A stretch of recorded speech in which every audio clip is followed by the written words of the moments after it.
President Trump, it seems, has been bracing for the optics of a potential indictment. The New York Times, citing his friends and associates, reported that he's not only ready for the idea of a perp walk, but actually welcomes it. He's even openly mused, they say, about whether he should smile for the assembled media, pondering how the public would react, and apparently describing the potential spectacle as a fun experience. But what just happened at 6 p.m. Eastern Time today represents the single most consequential and shocking moment in American presidential history.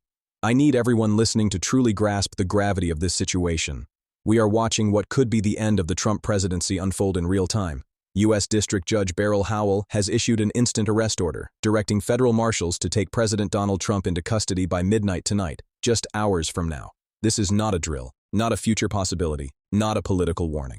Before we continue, I want to speak to you briefly and honestly. I'm an older journalist with decades of experience, currently without a traditional newsroom position. That's why I created this channel, to continue serious, fact-based journalism that respects viewers and avoids sensationalism. This channel is fully independent. We have no corporate sponsors, no partisan funding, and no institutional backing. That independence matters deeply, but it also means we rely entirely on viewer support. I want to be transparent. So far, this channel has received just $80 in total support, which makes sustaining this work incredibly challenging, given the time and research involved. I'm currently without a job, and this channel is my only way to continue responsible journalism. If you're able to help, whether through the Buy Me a Coffee link in the channel description or by simply sharing this work, it truly makes a difference. Even small contributions help keep this work going.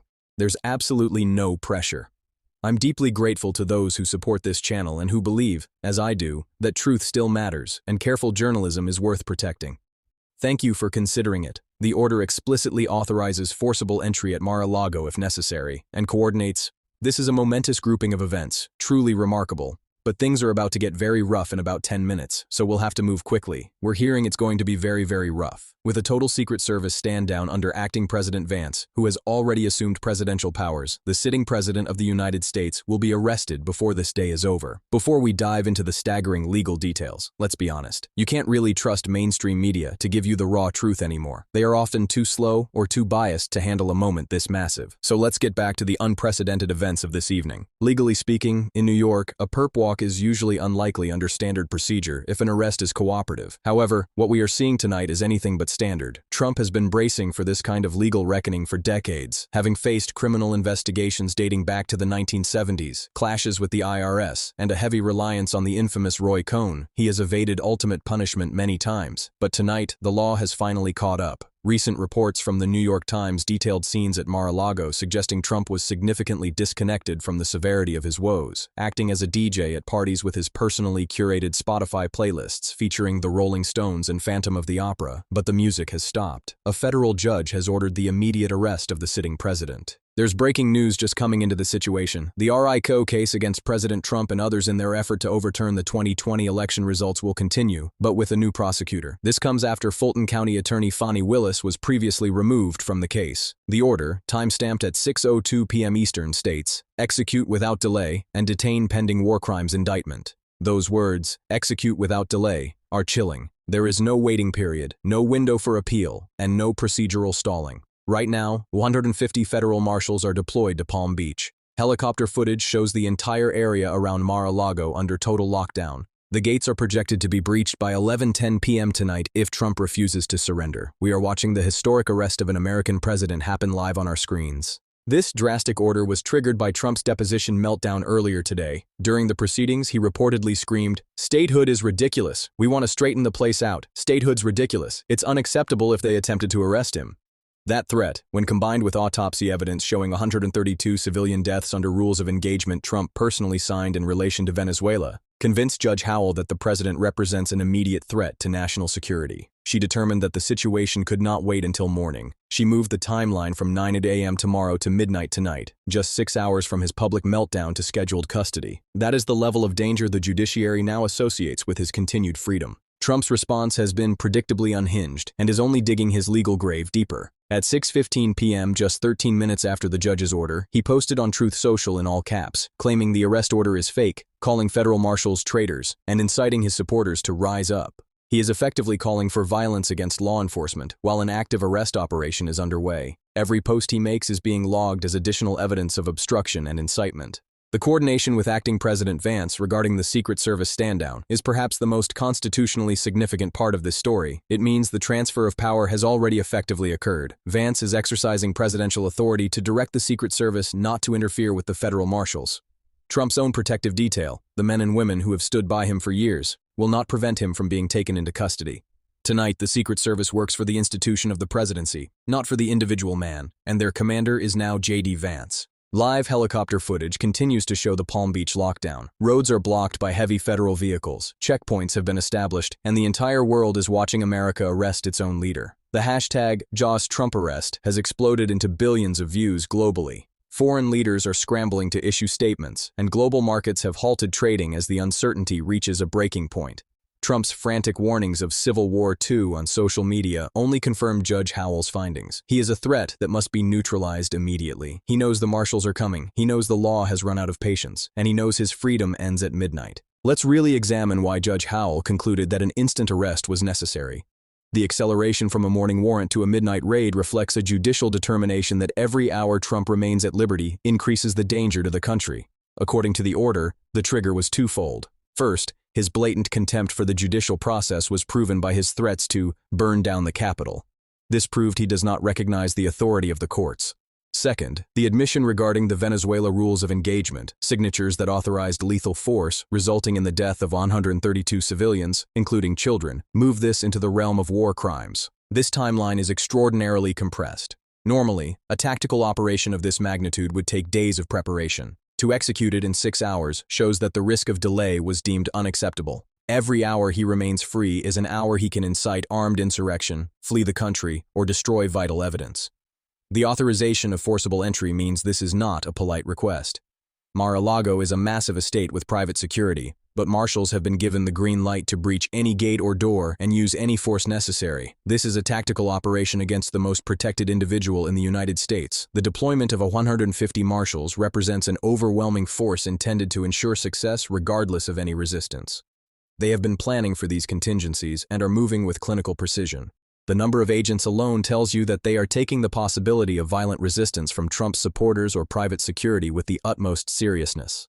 Trump has about 5 hours left to decide: surrender peacefully and be taken into custody with minimal drama, or force a violent breach. Either way, the outcome is the same: he will be in custody. Every post Trump makes between now and midnight is being treated as criminal conduct. Inciting violence against federal law enforcement is obstruction of justice and potentially seditious conspiracy. His lawyers, if they can even reach him, must be terrified. But he seems unable to stop his digital tirades. The call for civil war is an explicit invitation for armed resistance, which only reinforces the judge's finding of an immediate threat. Furthermore, teams are already on site at Mar-a-Lago for property seizures related to the New York fraud judgment. The federal apparatus is seizing his buildings and his person simultaneously. Everything is converging on one point in Florida tonight. The market halts reflect a global economy in shock. Investors do not know if the transition to Vance will be stable, or if America is descending into chaos. The economic consequences of Trump's actions now affect the entire world. Let's break this down into the essential points to understand this constitutional crisis.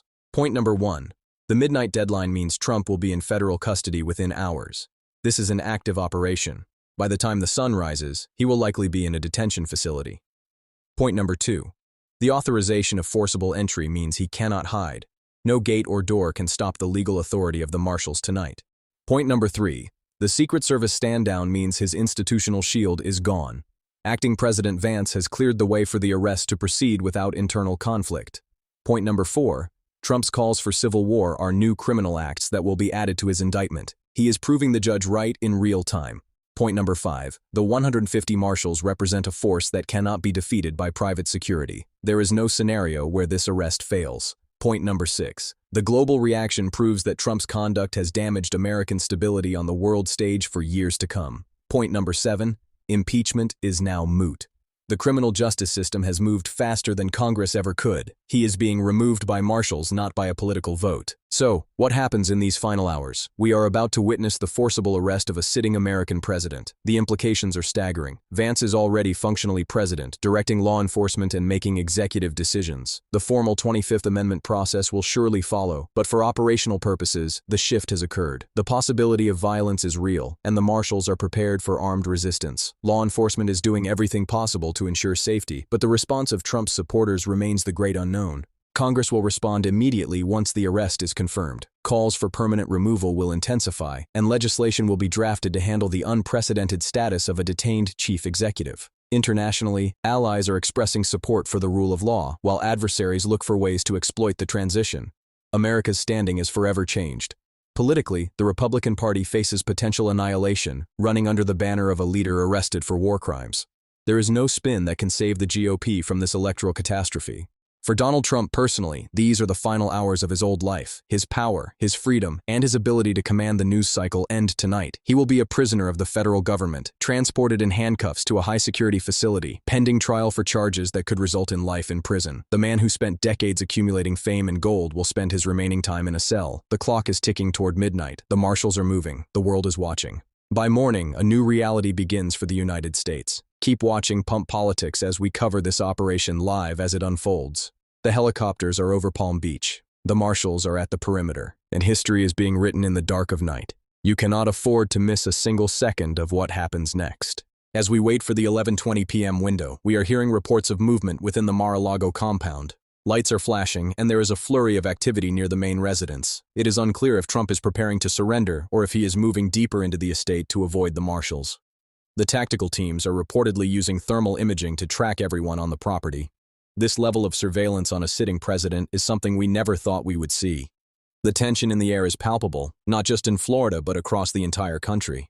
In Washington, acting President Vance has reportedly convened an emergency meeting of the National Security Council. They are monitoring global military postures to ensure that no foreign adversary takes advantage of this moment of internal friction. The continuity of government is being maintained, but the psychological weight of the situation is heavy. The White House staff is reportedly in a state of shock, with many unsure who they are even working for at this hour. This is the definition of a constitutional meltdown. We are also seeing early reports of crowds gathering near the Palm Beach perimeter. Some are supporters answering Trump's call to rise up, while others are there to witness what they believe is the long-awaited return of the rule of law. Local police are struggling to keep the two groups separated as the situation threatens to boil over. The marshals have established a sterile zone around the property, but the surrounding streets are becoming a powder keg. If violence erupts there, it will only justify the judge's decision that Trump had to be taken tonight. The legal team representing the victims of the Venezuela operation has also issued a statement, calling this a victory for human rights. They are preparing to file additional civil suits that will follow Trump into detention. The financial seizures are also accelerating, with reports that Trump's offshore accounts are being frozen by international authorities in coordination with the DOJ. The man who once claimed to be a billionaire is being systematically stripped of every asset he owns. Stay with us. We are receiving updates every few minutes from our sources on the ground. The marshals are now reportedly less than a mile from the main gate. The 11 p.m. gate breach projection looks increasingly accurate. We will have the live feed as it happens. Do not turn away. This is the moment that will be studied by every historian for the next 100 years. The arrest of Donald Trump is imminent. To the community here at Pump Politics, thank you for sticking with us through this grueling news cycle. We know how intense this is. Our goal is to keep you informed with the facts as they arrive, without the sensationalism or the propaganda. We believe in the power of an informed citizenry to navigate even the darkest moments of our history. Make sure you are subscribed and your notifications are set to all. We are going to be live all night.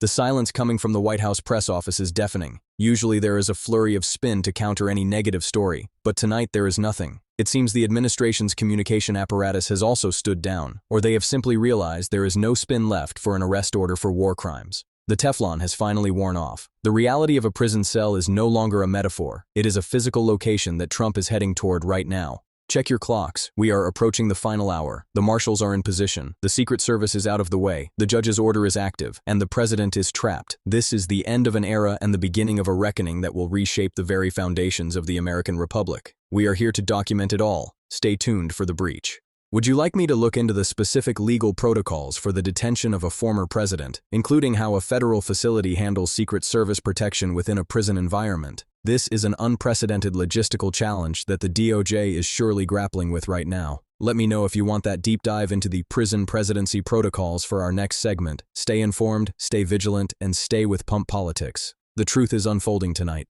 As we move closer to the midnight deadline, the international community is reacting with a mix of awe and concern. The BBC is reporting that European leaders are in emergency sessions, while in Russia and China, state media is using the chaos to argue that Western democracy is fundamentally broken. The optics of a president in handcuffs are a double-edged sword for America's global reputation. It proves that no one is above the law, but it also exposes the deep, nearly fatal fractures in our system. The world is watching to see if we can survive this without descending into the very civil war that Trump is calling for. Inside Mar-a-Lago, the atmosphere must be one of pure desperation. Reports suggest that some staff members are already leaving the property, realizing that their association with the president could lead to their own legal peril. The inner circle is shrinking by the minute. Those who remain are likely the ones who have the most to lose, or the ones who are truly committed to the scorched earth path Trump has chosen. The next few hours will reveal the true character of everyone in that compound. The technical aspect of the arrest is also being analyzed. How do you safely arrest a man with a private security force and a lifetime of high-level protection? The marshals are reportedly using specialized electronic countermeasures to jam any communication from the property that could be used to coordinate a resistance. They are taking total control of the environment. This is a masterclass in federal tactical execution. Don't forget to join our newsletter if you haven't already. We are pushing out a special edition tonight with the full text of Judge Howell's order and the list of charges. This is the document that ended a presidency. You need to read it for yourself. The link is in the description. We are building the most informed community in politics, and we are glad you are here. The helicopters have just adjusted their orbit. It looks like the lead tactical vehicles are starting to move toward the primary entrance. This is it. The countdown to the gate breach has begun. We are seeing the headlights of the marshals' SUVs as they line up. The world is holding its breath. The President of the United States is about to be taken into custody. We are Pump Politics, and we are live. Wait, we are getting a report that a small group of Trump's private security has laid down their weapons at the side gate. It seems the Secret Service stand-down message has filtered through to the private contractors as well. They are choosing their own futures over a lost cause. This significantly reduces the chance of a firefight, but the tension remains high as the marshals move toward the main house. Trump is reportedly still inside his private quarters.